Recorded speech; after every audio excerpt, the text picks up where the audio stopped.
and then nobody was there. So yeah, that's all. All right. So I don't know why, but this is kind of like blurry. I don't like that.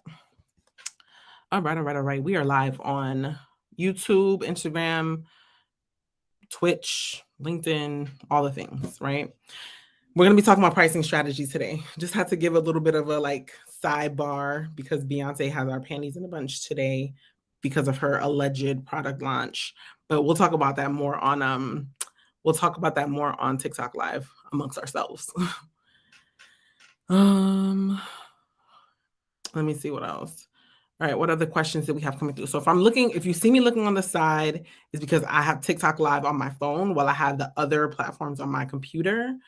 Because I don't have the RTMP information yet for TikTok. So I've asked you for feedback from 2 grants and they told me they don't have that bandwidth. That's interesting because I actually just got feedback from someone this morning. I was going to make a video about it, but if they don't have the bandwidth, I would respond to them and just say, all right, I understand. Cool. Thank you for letting me know. But are there any resources that you guys can point me to? Anything that you guys can give me that will help me get more information about what you guys are looking for and increase my chances in the future? That's what I would ask. So that's that. What else? To give applicants reasons why they aren't awarded. Yeah, they don't technically have to do that. It's a courtesy. But if they don't, and they say they don't have the bandwidth or they don't do it, then they should be able to point you to resources at the very least, okay? Or give you something, an article on their website, maybe a link to like a course or something. I've seen some grants say that in the application not to reach out for that reason. Yeah, Amber Grants has that. So like in the list of the applications that we dropped for, what was it? The list of contacts for people to reach out to for follow-ups. Amber Grant was one of them. They're just like, don't reach out to us for follow-ups. We don't got nothing for you. She should have done better releasing it as a silent partner. Agreed, 100%. If you're going to keep that mysterious allure, just be mysterious. Just be mysterious. Just keep it on the back end and take your equity and keep it moving, Do you think their resources are the same as their eligibility requirements? Yes and no. I think that they can probably give you more insight on the resource side that their eligibility might not be able to. I hope that answers that question. All right. Let's get started because I really got to go I got to be walking out of my house at 3:40 today. So I want to make sure that we get everything done. All right. So yesterday's grant, which grant was that? I'm going to tell you right now. Yesterday's grant, we went through, where's my list? Completed list of grants. All right. We went through, it's not on here. What grant did we do yesterday? Don't remember. I gotta add it to the list. But we went through a grant application yesterday. And the reason why this pricing strategy question came up is because it was asking about it. Like, how do you plan on pricing your products? How do you plan on somewhat along the lines of generating revenue? And so today we're going to talk about different pricing strategies so that we can maximize our profits. And that's the end goal of this conversation. Yes. All right. Any questions about pricing strategy before I just start talking? Because it's a lot of information to share. And it's like I have like 3 pages of notes. So if you have any questions, let me know before I just start rambling. But this is going to be interactive, so I want you guys to pay attention because I want you guys to really get I'm going to be asking questions. I really want you guys to nail this information in and see how these examples are actually being applied. All right.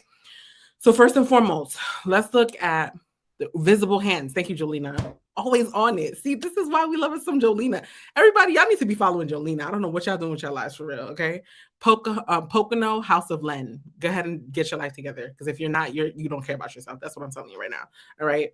So what's a good pricing strategy? What is a good pricing strategy? Excuse me.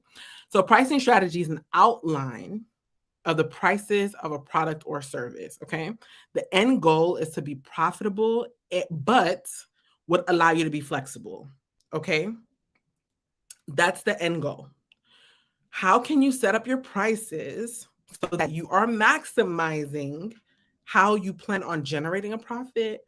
However, you can be flexible within that space, all right? Because if you only have one pricing strategy, it might give you a little bit of a hard time in other areas that we'll cover later on, all right? And we'll see why that's going to be a little challenging later.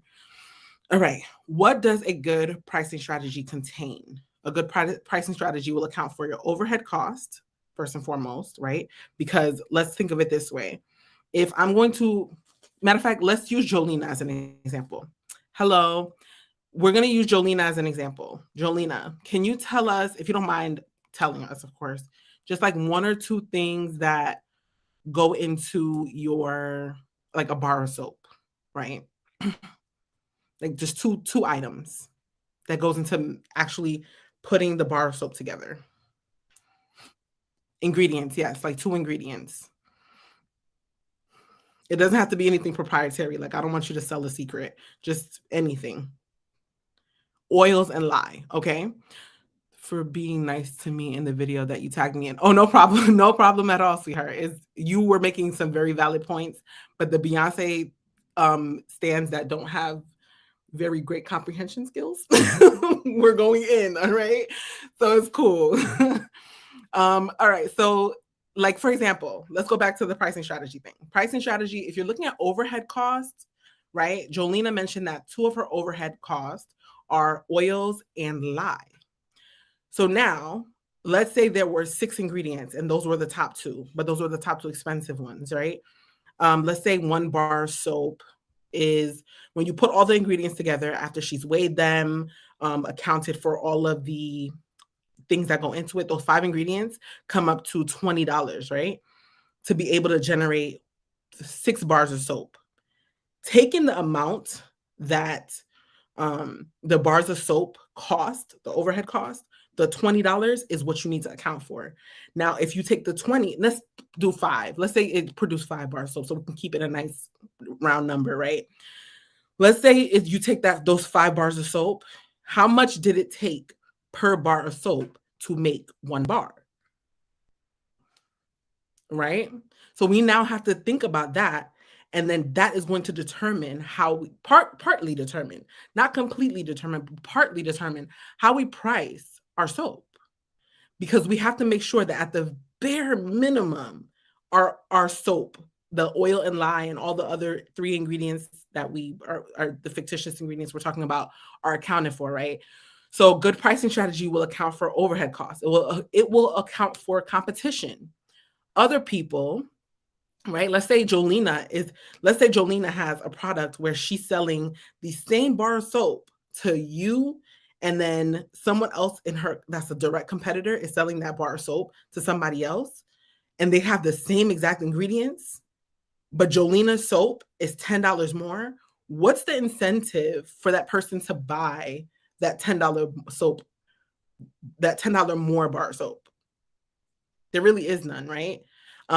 Maybe great packaging, maybe great branding, maybe Jolena's built a great personal brand. So that could maybe keep the loyalty to wanting to use Jolena's product.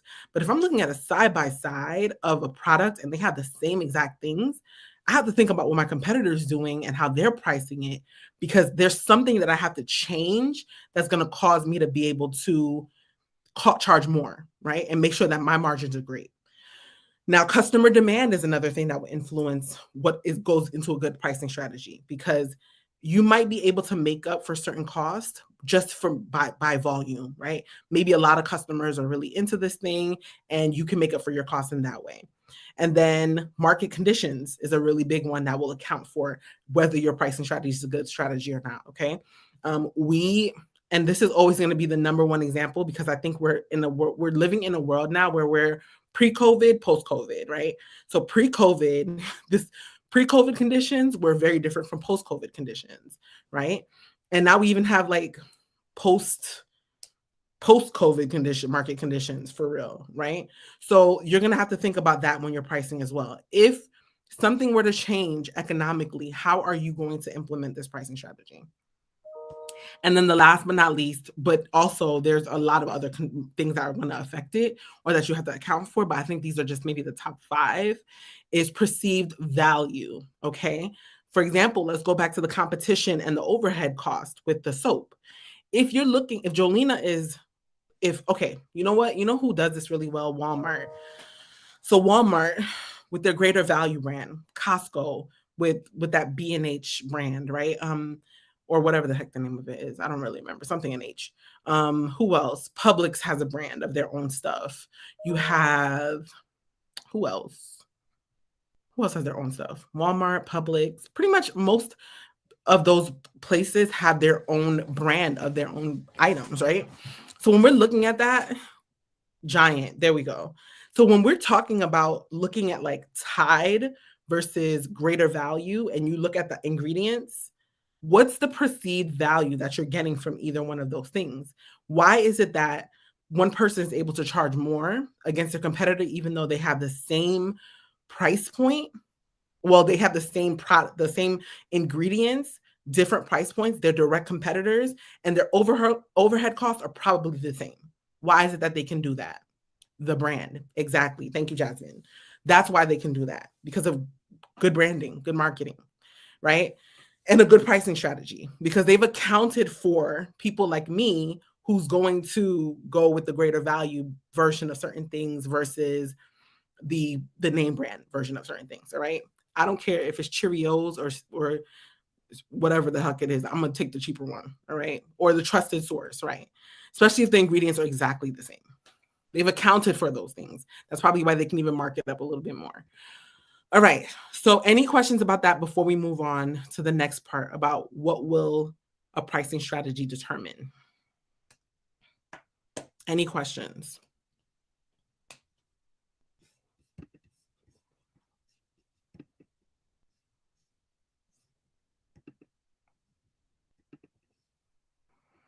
No? Yes? Maybe?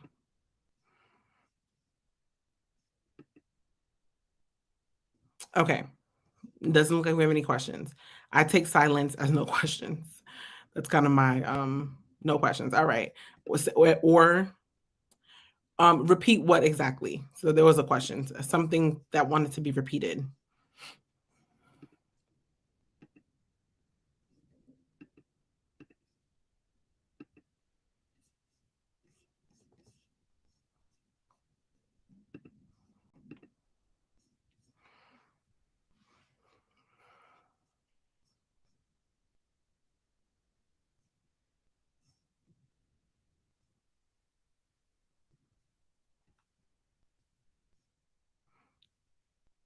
Yes, that's what I was asking. Okay, yes, so I was asking if I had a question, if anyone had a question. All right, so no questions, it seemed like. So what will pricing strategies determine? It will determine how you compete, right? It will determine how you give discounts. It will account for fluctuations in your product demand, all right? And it also will account for whether it's appropriate or when it's appropriate for you to bundle your products or bundle your services, because that is part of a pricing strategy, okay? So consider those things, all right? And there's other things that it will determine, but those are some of the major things, all right? If, for example, competition, we know about that one. We kind of went into that at length a little bit further up. But then also discounts, okay? If you don't have enough space between the production cost, the actual cost, and then now how much you want to discount something, it's going to be very difficult to discount things, all right? And people, in some cases, expect discounts, all right? So think about those things. So you have to consider that when you're pricing your product. And that's why I gave the example of Tide, because when I mentioned Tide, I said they probably accounted for it in their production costs. All right. All right. So they've accounted for competition, and they've also accounted for things like discounts or sales whenever the market wants to put it on sale, the supermarket. All right. So bottom line, how you price your products and services will have an impact on your overall business goals, who you target, like price sensitivity, people who have price sensitivity, how you compete, and the value you give your customers overall. All right. It will also impact how much of the market you will capture. And when we go through the grant trainings, then you will absolutely see how, when you're talking about setting up your budget and what you're going to price your products at, how that's going to impact your projections into the future, not only for profitability, but then also market share. All right. That sets you up for knowing how much of that market you're actually going to be able to capture, how quickly too. What margin should we have between price and overhead? That's a great question. That's going to differ between industries. And to be honest, there's no real answer. People, it depends. You know what? There is a real answer. It depends on who you're asking. Because an investor will say as much as humanly possible, right? And the bigger your margins, the better, okay? But then if you're asking someone who's in like the digital space, and they'll tell you that they want your margins to be at least 60 to 70%, and which is not unreasonable, because if you have a digital product, or if you are in the digital space, like if you sell a course, you only are producing, think about that, right? This is why everybody has a course. Let's just break that down for a second from a pricing perspective, right? This is why everyone has one, and I'm not mad at it. You produce something one time, okay? Once. And then you can give it to people as many times as possible at the same price point. Change it, discount it, doesn't matter, because you only had to produce it once, but people keep going back to it.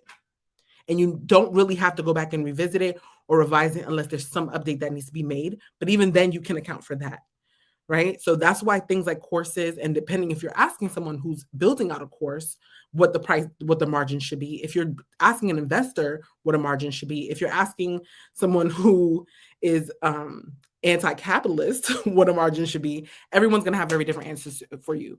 But to be honest with you, like even if you're asking a restaurateur what the margin should be, they're going to have a different answer for you. Every business model has very different standard margins that they'll see. And I'm not trying to evade that question. That is really the answer. Every industry will have a different margin that they expect at a baseline. All right. So it mostly depends on your industry.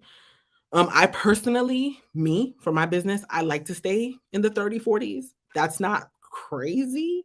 Sometimes that means that I have to outsource a lot of work, because in order for me to do that, I have to make sure that the labor is not super expensive. Okay. You did great. Thanks. I'm not sure what you mean. Least sustainable business model. So we're not talking about business models today, but that's a great question, and we should talk about business models at one point. But today we're talking about pricing. But let's hold that question in the clip for another day. All right. Okay, so that's the bottom line. So let's also talk about what a pricing strategy is not. Okay. Oh, thank you. So let's talk about what a pricing strategy isn't. Okay. Now, a lot of the time when that we come across pricing strategies, one of the things that are easily confused, and which makes perfect sense as to why it's confused, is the fact that people will think that your pricing model is your revenue model. Not the same thing. Your revenue is your overarching format or framework for how you plan on generating revenue within your business. Okay. And I like to give examples to kind of like solidify what I mean when I say certain things. So this is why I give a lot of examples, because it helps kind of draw the pieces together. All right. And that's kind of how I learned too. So for example, when we're looking at a revenue model, we talked about Spotify yesterday really briefly when we gave the example of their pricing strategy with like the freemium into a subscription. Those are pricing strategies, okay? However, their revenue model, the overarching framework about how they're going to bring money into their business in every single way, is not just the pricing of not just the price they set for the subscription and how they are setting up that freemium funnel to get people in, okay? What their revenue model actually talks about is like the ads that they're going to run for the people who are on the free side, right? Because remember, they use a freemium pricing model. So people who are on the free side, they are going to be subject to ads.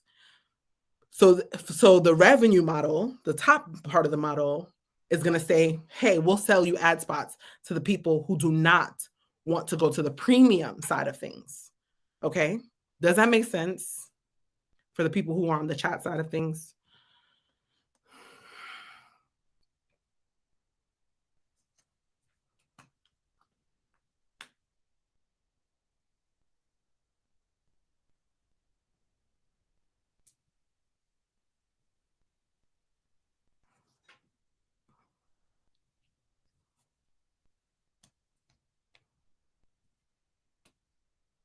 Yes, no, maybe. Just waiting on some feedback.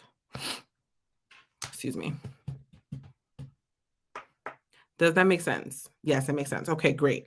So their idea of how they're going to make money from different areas, subscriptions, the upsell, right?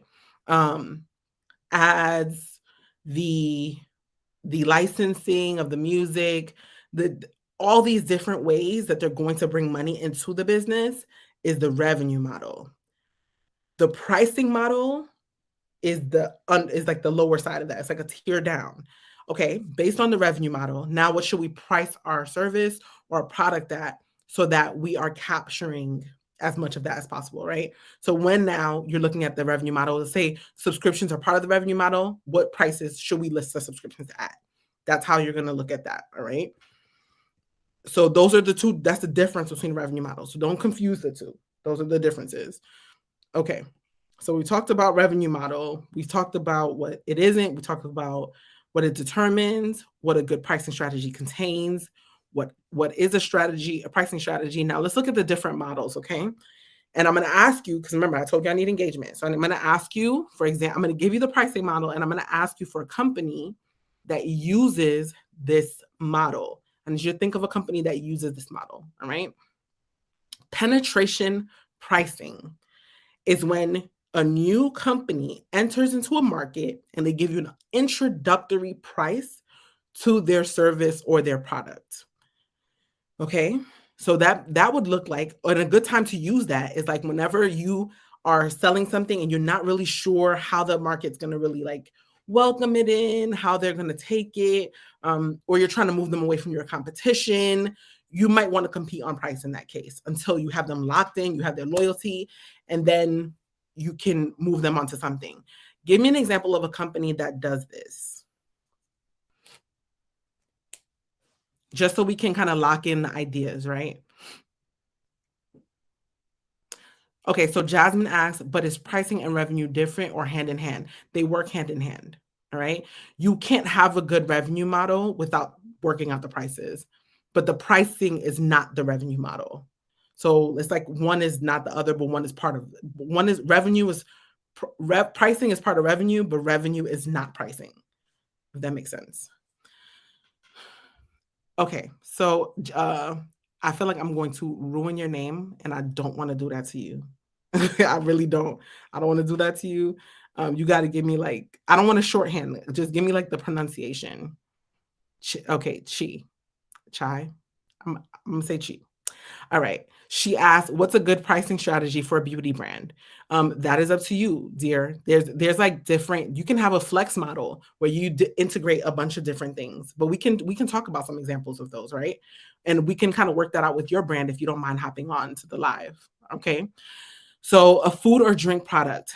No, Jasmine, I'm gonna push back on that a little bit only because food or drink is a good idea. It's a sample. It's more of a sample. Penetration pricing, I would say, because when I'm thinking food, I'm thinking like they give you like a sample of something, or they'll give you like a little sampler of a drink, but you don't pay for it. Penetration pricing is something that you pay for at an introductory price, and then they'll upcharge you later once they have you kind of in their doors. A tech company, yes, or an app is definitely one of those penetration pricing. What I put down here as a penetration price is T-Mobile, right? Or a phone company, a telecommunications company. They definitely do that all the time. And I'm gonna tell you because I just switched over to T-Mobile in December and they got me. Okay. They got me good because they attracted me as a new customer. Their prices was looking great. I was like, this is what I need in my life the whole time. My bill has gone up at least 5% every single month. Creep slowly, but they got me because they got me into the door with these special offers, and then it was an introductory price. Whenever you hear introductory pricing, penetration pricing. Okay.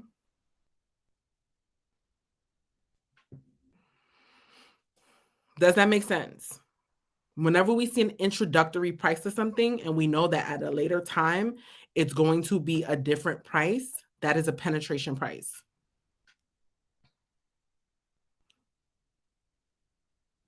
Right. So that's a great example. So Jasmine gave a great example of a penetration price. Apps make you pay and then pay in-app purchases. That's a great example, right? That's a great example of penetration price. It's kind of like it's like pay to entry and then like pay to maintain. So you have to kind of keep in order to get all the features and kind of pay attention. They kind of get you in the door. Penetration pricing is just getting you in the door to kind of like just literally penetrate, like to just kind of get you in. And then once you're in there, the pricing model is subject to change. All right. So are we good on what understanding penetration pricing is and how it works? Yes. Clubs, fees at the door, and then you pay for drinks. That's a good idea. That's a good example of one too. Consumers probably hate that. Consumers usually are, honestly, you know what's interesting? I don't know, because I feel like it kind of goes both ways. I feel like it goes both ways because in the short term, you might feel like you're winning something, like you're gaining something, like you're saving money over this period of time. And so Jasmine said, I hate it so much. On the front end, the consumer might feel like they're saving money on the short term, and then like over time, they're able to, just make sense of it. But on the back end, yeah, it could be kind of frustrating. I get that. All right, next one we're going to talk about is skimming pricing. All right, the best time to use this is when you're introducing a new or innovative product that has a high demand. All right, so that means that this thing is hot. Consumers are ready for it. Consumers are hungry for it. You've teased it. There's a trailer for it. Everyone wants it. So it's going to start off really high, okay?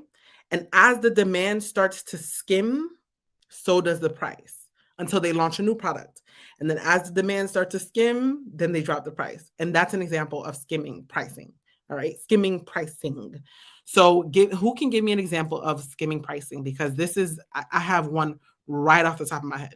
Okay. I know a company that does this every single time and they get us every time. Okay. Who can give me an example of skimming pricing?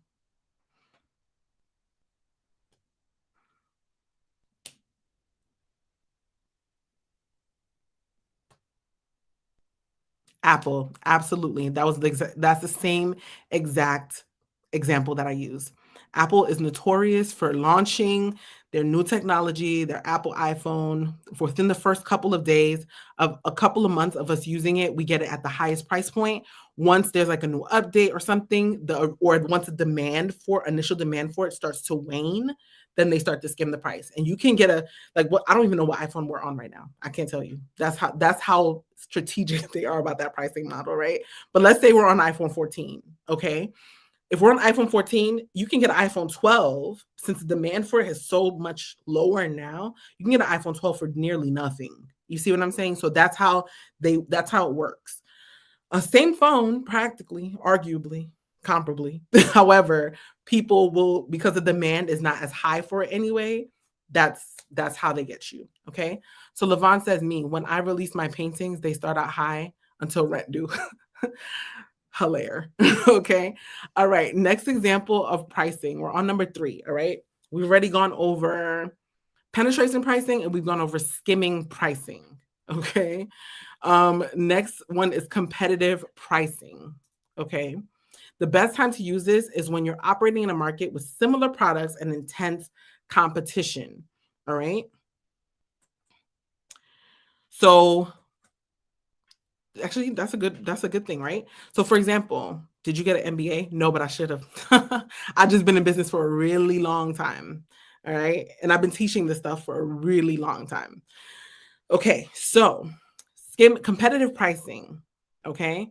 For example, let's say you are a sneakerhead. Okay. Let's look at Jordans. Whenever Jordans drop a pair of sneakers, resellers usually have this whole thing now where they're competing on price because they know that there's going to be a super high demand for those prices on those sneakers. Yes. So give me an example of I want more of a wide scale example. Competitive pricing doesn't have to be that like niche down to like the brand or anything, but just a high level, maybe a retailer who's really popular and notorious for competitive pricing.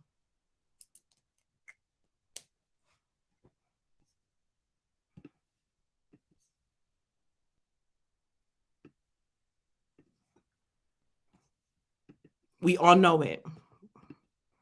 We hate to go to this place. And I'm going to say we. I'm going to speak for the collective. We hate going there, but they got everything. I'm going to drop some hints for you. They have everything all the time.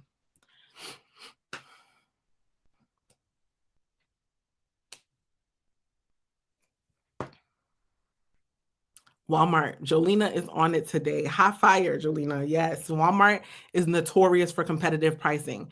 Matter of fact, when I'm going to say a kid, maybe late teens, early 20s, they had like that rollback thing that they would do. That was their way of staying competitive in the market, right? That's kind of how they compete. They maintain their prices a little bit lower than everyone else so that people will be attracted to their store. All right. Any questions on competitive pricing?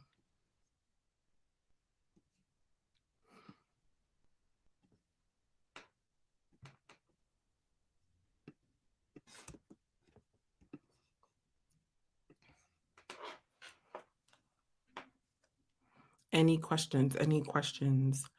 We're about to move on to number 4, I think. All right. Number 4 is value-based pricing. About pricing art. No, don't be afraid. We're gonna answer the question about pricing art. We're gonna answer the question about pricing beauty products. Because once we go through the different ones, we can see how they can kind of be played around with, right? There's different flexible ways to kind of play around with it. And to be honest with you, the more creative you get with it, it's a good marketing standpoint too, right? Remember, we just talked about Walmart and how Walmart used to roll back their prices. That was their entire marketing thing at one point. Rolling back prices. They had like the little smiley face on the horse whipping the prices and the prices would drop. Like that was a selling point for them. That was part of their value proposition. So it's not, don't be afraid. We can talk about that a little bit, okay? So value-based pricing, best time to use it is when you offer a product or a service with a unique value proposition and a superior quality. Okay. I don't think I have to really go too much into that one because we all know examples of a value-based or a perceived or a product or service that is based on perceived value versus actual like something else. It's just they determine the price of it. So can someone give me an idea of a value-based price?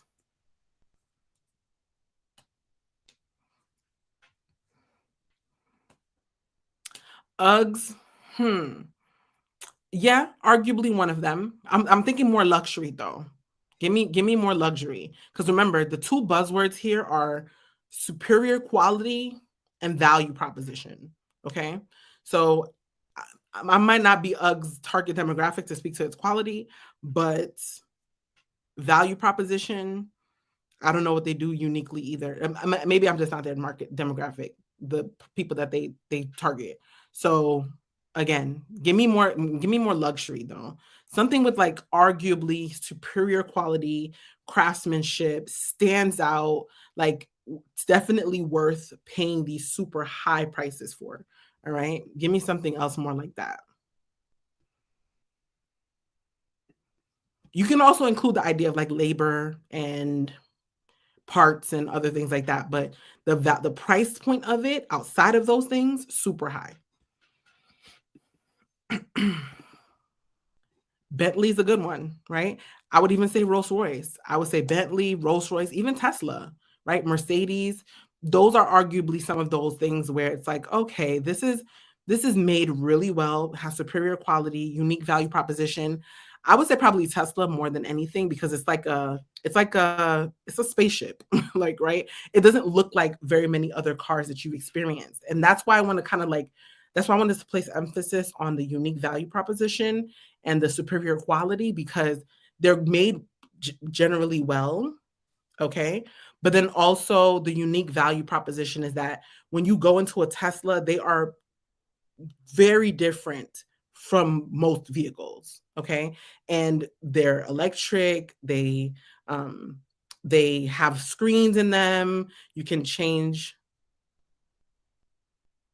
Okay. They have screens in them. They want you to like they are very, very, very different from what you are used to seeing. So that's kind of why I'm thinking that, right? So unique value proposition um, is a keyword here, and superior quality is another big keyword here. Okay, but that's going to help you create a price point that is based on the perceived value of the thing versus like just looking at how much did it take to manufacture it, how much did it take to create this thing, and then we're going to just kind of tack on the price based on that.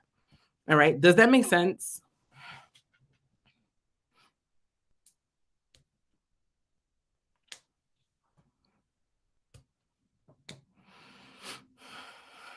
Okay, awesome. So the next one is dynamic pricing, right? I I love to hate this one because it's a great model. I understand why it works. I love this strategy, but I'm subject to it as a consumer and I hate it because of it, right? Because it's not predictable. Okay. Maybe I got a little OCD in me that I'm not sure. I didn't know about. But a little dynamic pricing is going to tell you that depending on a couple different things, right? Where you are, the demand, the time of day, the customer itself, like what they're actually where they're going, like depending on like where they're going, what they're doing, is going to determine the price. That's dynamic pricing. There's a bunch of different dynamics, pun intended, that are going to affect the price. So can someone give me an example of dynamic pricing? And there's a couple of companies that I actually, flights are a very big one. Dynamic pricing is big on flights. Flights is one. We can think of two more examples for dynamic pricing, just to kind of like drive the point home. Flights is a big one.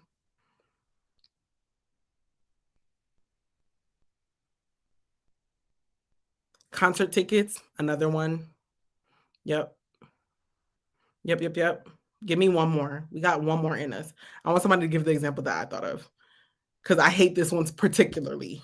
No shade to the company, but I particularly don't like this one.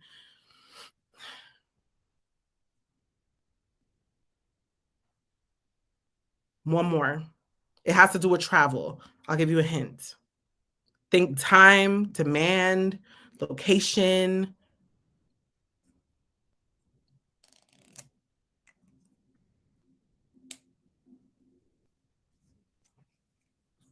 All right, I'm gonna tell you. It's Uber.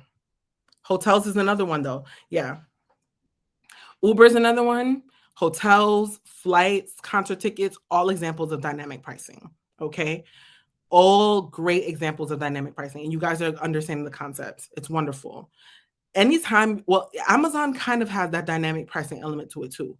For me, whenever I see a platform that has somewhat of a middleman, right? So, for example, it's I don't want to just niche it down to that. There's other dynamics too. But if I see I'm not sure what you mean. So if I'm seeing like because for example, let's use Uber as an example. Dynamic pricing works really well for Uber because they have to account for not only the number of drivers on the road, but they also have to account for the number of consumers that are there, right? Or asking for rides. So the dynamic pricing between them kind of makes sense because the demand is going to matter. The how far the consumer's going is going to matter. All these things will impact the price. There, I don't see a I really don't see how Uber would be able to give a fixed price for a ride because there's so many different factors, the mileage, the time of day, how many people are out. So it's kind of something like that, right? So if that's something that's appropriate for your business model and you can employ something like that, I think that would be more algorithmic than anything. But there are algorithms that calculate things like this, okay? All right. So next one is going to be bundle pricing. Um, so to the young lady who asked about the bundle or asked about the beauty and even really the art, this is another good one, right? When you think about the cost of everything and then like you can try to bundle it down to one cost depending on what it is that you're selling. Okay. So for example, you can sell an additional item or additional product, or you can tack on a service or tack on a course or something as a function of like a larger package. because people are asking for these things. Or sometimes I've seen other people tack on, like they'll bundle something that is like really high demand and then one thing that doesn't sell as much because they want to introduce the consumer to it to get them to maybe purchase that thing a little bit more, right? Does that make sense?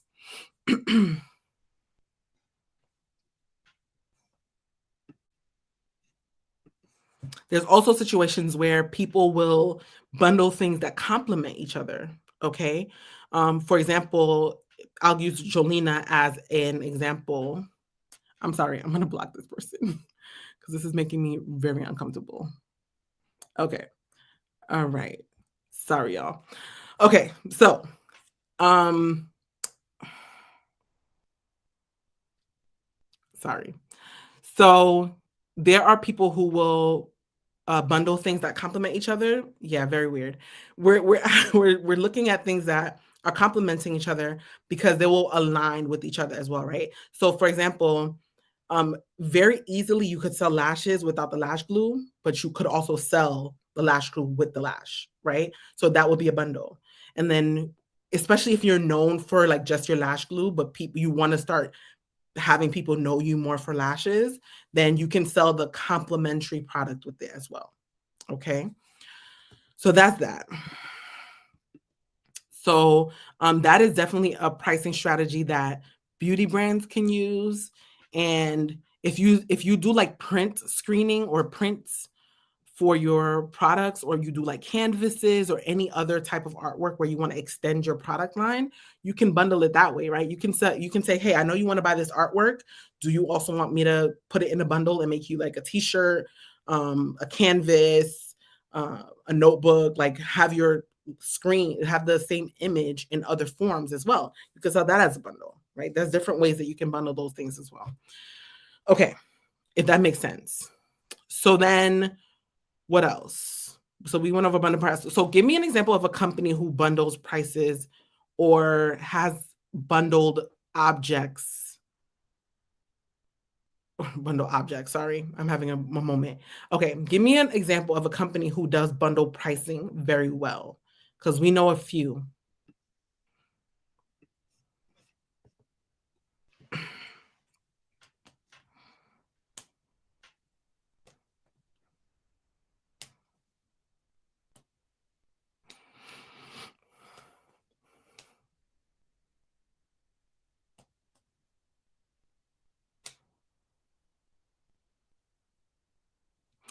It won't be too much, right? It depends on a couple of things, but I don't think it would be too much. What are you bundling, first of all, and why are you bundling them? Is the first question I need to ask you. Are these items complementary? Do you want to introduce this item, one item that is a bestseller, to another item that might not be as much of a seller, but it won't make you lose too much money if you're introducing this product to it? That's another thing to consider. Um, how do these products work in tandem is another really good question to kind of figure out. And if you introduce these two products together, is there an opportunity to sell another product that's also complementary to that as well?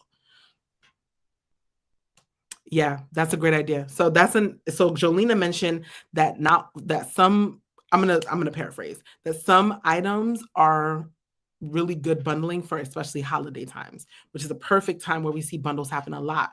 But can someone give me an example of a company that bundles packages, bundles items, and they do it successfully? Matter of fact, I know one company that almost does it, and that's mostly their revenue model. Mostly, not entirely, but mostly. Someone says I bundle my courses with a handbook, audios, videos, and books. That's a bundle.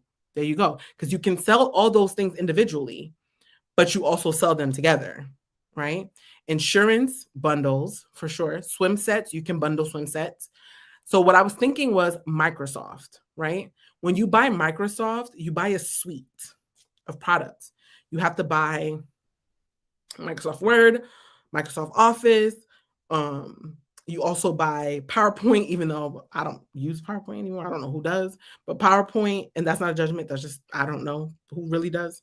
But PowerPoint, you have to use PowerPoint, then next Excel. So it sells you the suite of things in a bundle. And then they price it that way. right? I don't even know if you can buy them separately, quite frankly, because I've always purchased them together that way. So that's an example of another company that's really big on that. All right. Does that make sense? Adobe is another one, right? No, Adobe I know sells separately. So for example, I use Adobe Rush for editing. Okay. But you can bundle the service. You can buy the editing software. You can buy a subscription that allows you to access their entire Adobe suite. And that is an example of a bundle priced. Okay. I want to bundle journals with coffee glass tumblers because the market has gotten saturated. That's not a bad idea. I would say test it. I don't know, where do you sell? Do you sell on Etsy, eBay, Amazon? Google does that. Exactly. Google doesn't sell it, but that's a great example of a product, of a bundled product, because they have all of those things in their back end for consumers to use, right? Um But actually sometimes at seeing pop up. Yeah, I would see how it does, right? Maybe test it out in like one of those spaces where you do pop-ups. See how well people receive paying for it and test out the different price points. Yeah, that might not be a bad idea. It might just be something you need to test. All right. All right.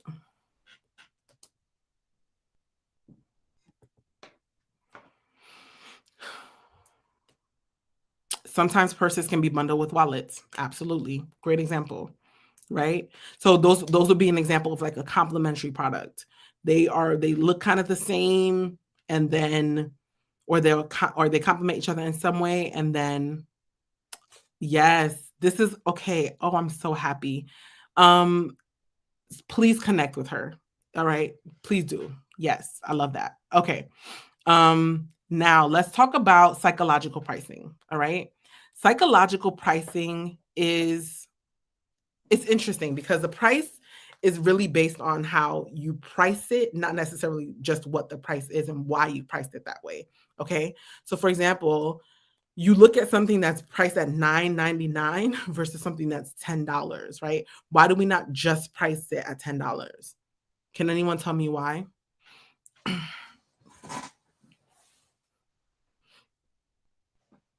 Remember, it's psychological, right?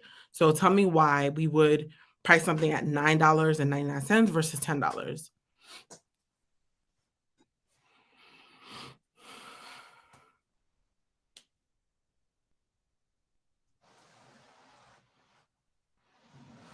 Yep. So Jasmine says subconsciously think it's cheaper. And that's the only reason why.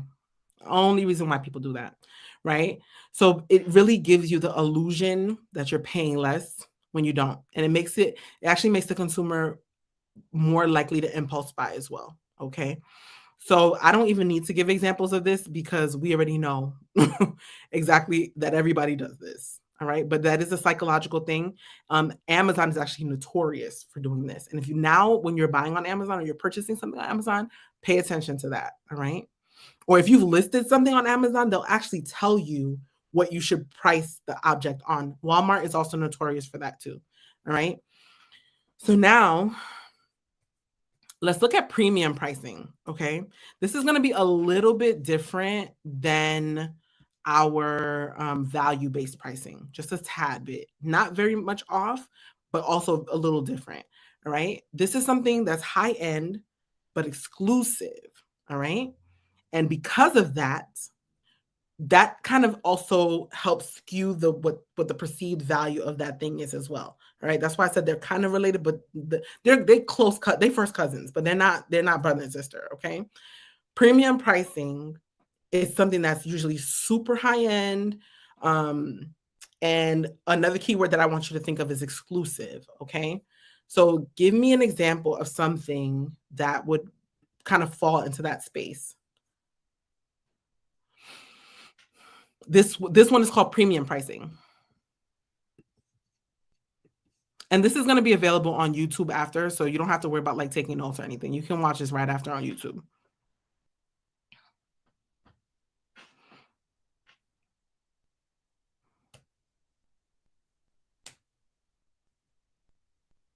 Right? So premium pricing. What's an example of that? Just Saks is trying to do this now. Yeah. Give you an exclusive high end. Those are the two words that we're going to kind of like play around with. So when I think of this, it's like something not everybody would own. I don't think everybody will own this. This is something that, like, if you see it, you're just like, oh, somebody paid a premium for that. Like, this is somebody put some money out for this one, right? Think of a product like that.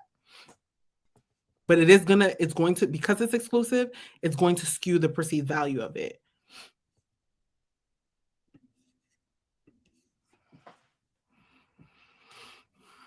Louis Vuitton, I would think even more, because honestly, the average person, let me take that back. A lot of people can afford something from Louis Vuitton if they save up enough over time, right? Even if it's just a keychain, okay? I'm thinking way more premium. Like, the base price for something probably starts at like $10,000, $15,000, $20,000, right? Base price, the lowest thing on the website is a couple grand. Lowest thing, not a couple hundred, couple grand. So think more like that. And it's exclusive. Like, everyone's not gonna own one, period. A lot of people own Louis Vuitton bags or items, keychains, phone cases, something more exclusive than that.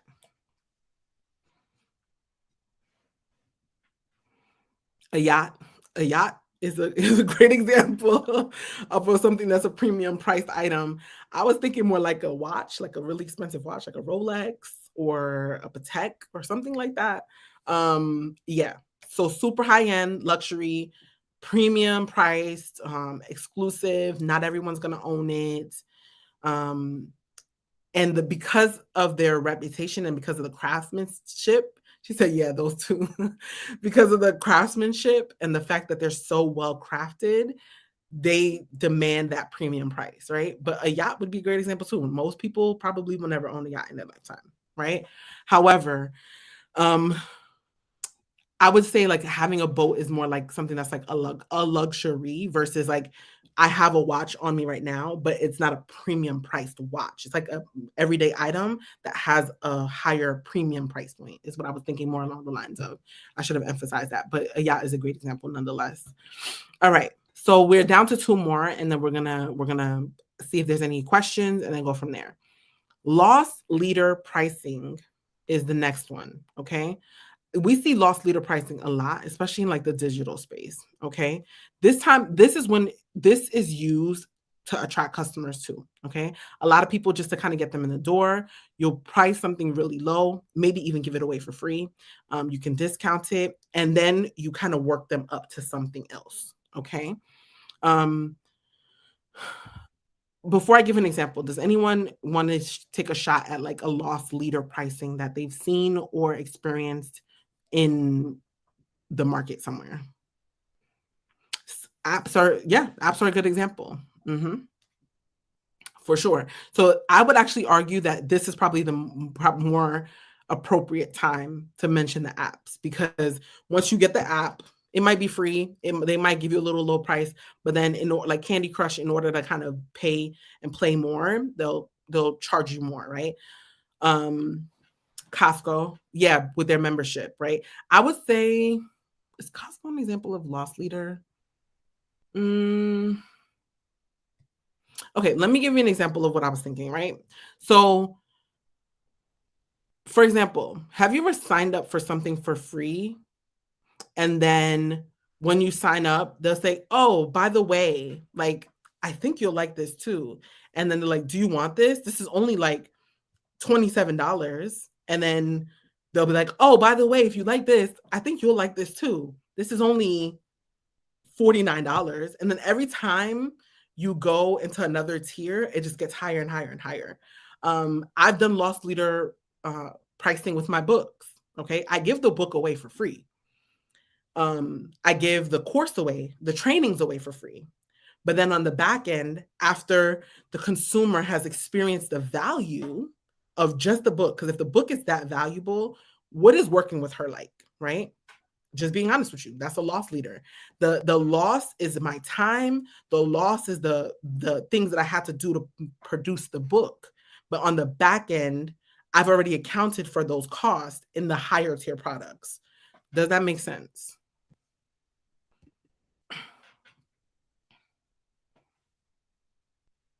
Yes, free quotes with services, somewhat of a loss leader, especially if it takes someone to be able to give you the actual time to sit down in a free consultation. What they're losing is their time. The money that they could have been using to make more money with that time or do something else with that time, they're losing the time. That's the loss.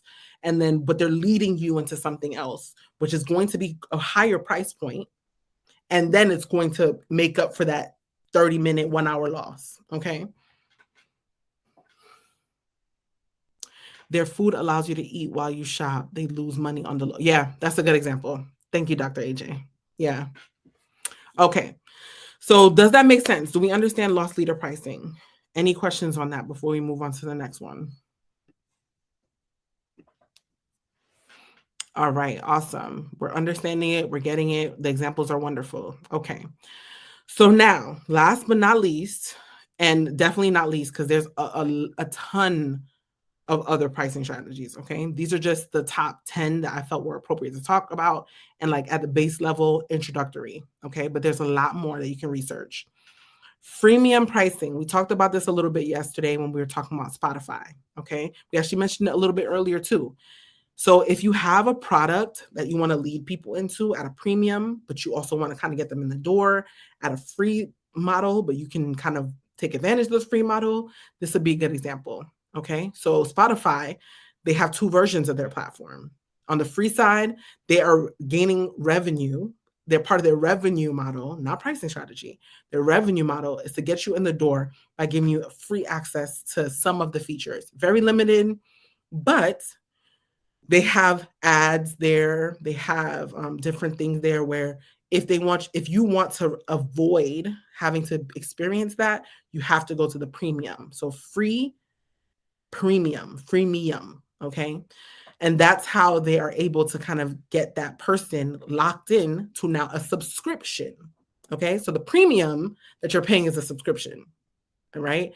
So that guarantees them, as long as you are part of their platform, recurring monthly revenue every month, like Patreon. Exactly. And I use Patreon as well.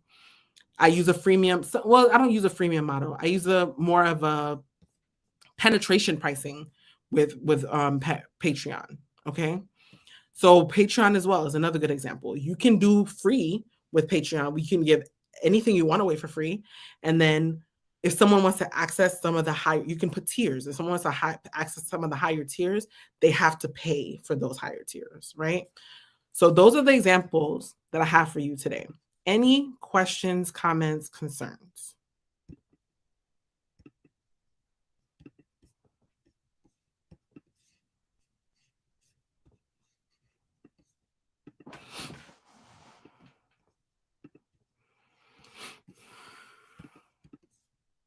Or do you just want to chat? No, not at this time. Okay. That's fine. No questions is a good question. No questions is good for me. All right. Software penetration. So, okay. So I like this question. Jasmine asked, is software penetration model, if software penetration model is the best. I don't think there's one that's the best personally, right? Because the point of a good pricing strategy is just to make sure that there's different ways that you can be profitable. Okay. So if the end goal is just to make sure that you're generating a profit, I don't think there's a best versus worst. It's just which one is good for you based on what you're doing and where your industry is, right? For software, you could use a freemium. Depending on how your business is structured, you could go freemium, you can go penetration, you can do a free trial.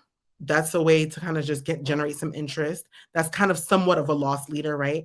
People get to kind of just use your platform for a little bit, and then for like a day, 2 days, 3 days, whatever, they get a taste of it, and then you charge them more. So there's different ones that you can use. You just got to think about what that will cost you and how you're going to make up for that money on the back end and what's actually plausible, right? So for example, the platform that we're building out, because there's so much sensitive information obtained by the consumer, I would never do a freemium model. Or I would probably not think about doing, let me see what else.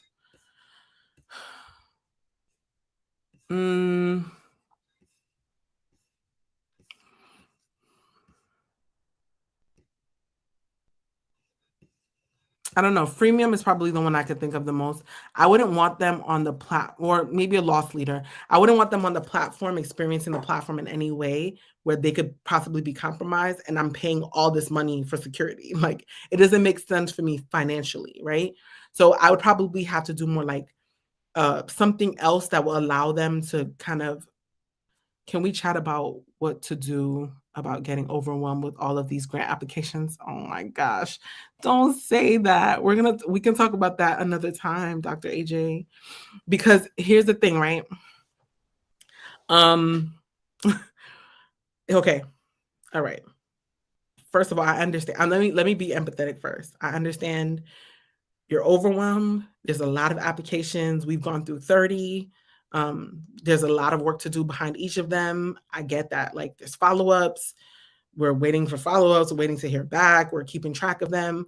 I promise you, and this has been my promise to you from day one, when this content is formalized, I will give you every resource to make this as easy for you as possible. That's my promise to you. Okay.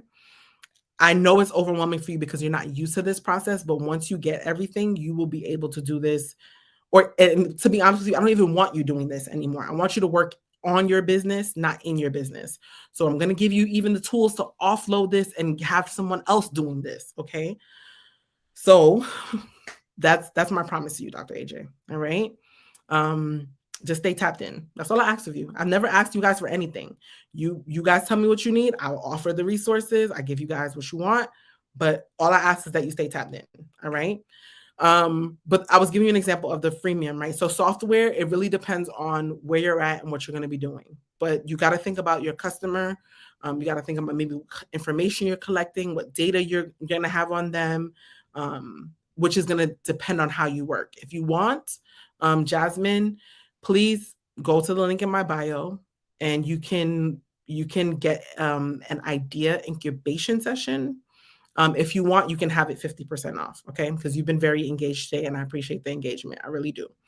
So if you want to do that and you can have until the end of the week, actually until Monday. If you decide you want to, you can just email us and let them know I gave you 50% off and they'll put that on my schedule, okay? If you want it. So we can talk about your idea and kind of what pricing strategy works best. Other than that, any other questions?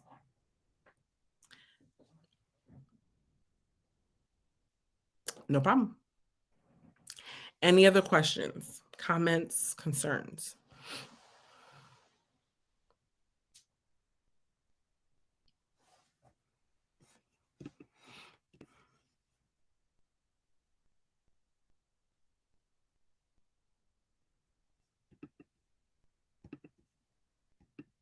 So this is going to be available on YouTube after. Am I going to put the list in the bio, the link in the bio? Probably not. You can go to YouTube while you're there, subscribe, please. Thanks. Appreciate y'all. But other than that, I don't have anything else for you guys today. Sharita graciously sent me another application that we can do Friday. So the next live is going to be on Friday and we can do that application together. All right. I don't think I have anything else. So if that's it, then I'm going to go. But again, I appreciate you guys. It's been fun. This will be available on YouTube and we'll go from there. All right. Have a good rest of your day.